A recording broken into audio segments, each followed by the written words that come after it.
Ja, liebe Freizeitparkfreunde, hier seht ihr den Heartbreaker von Lehrmann.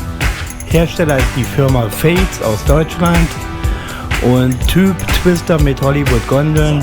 Und das Baujahr war 1977 und das Geschäft hat eine Kapazität von 42 Personen in 14 Gondeln.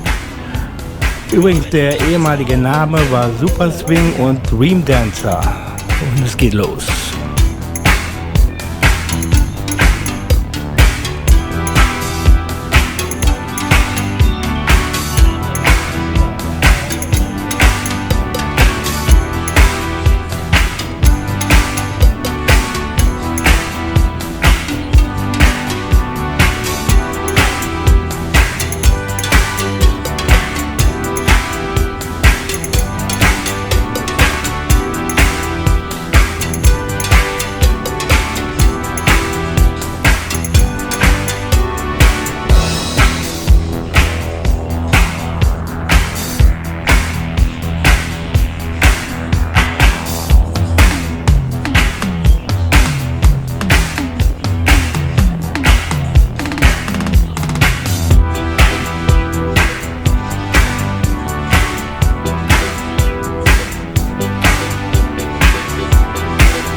So, Freunde, wie geht's denn aus? Wie sieht's denn aus?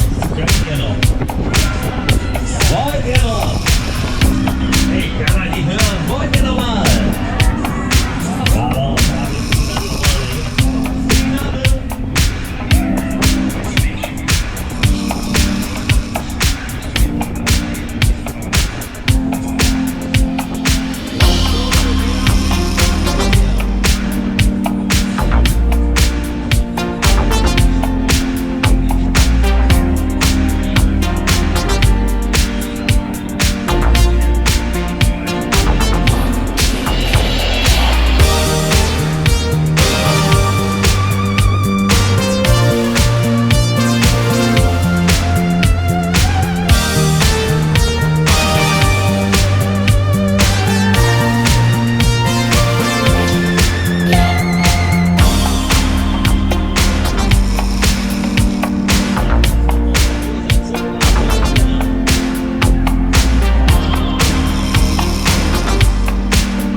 Wir halten wieder Maschinenstopp. Wir halten.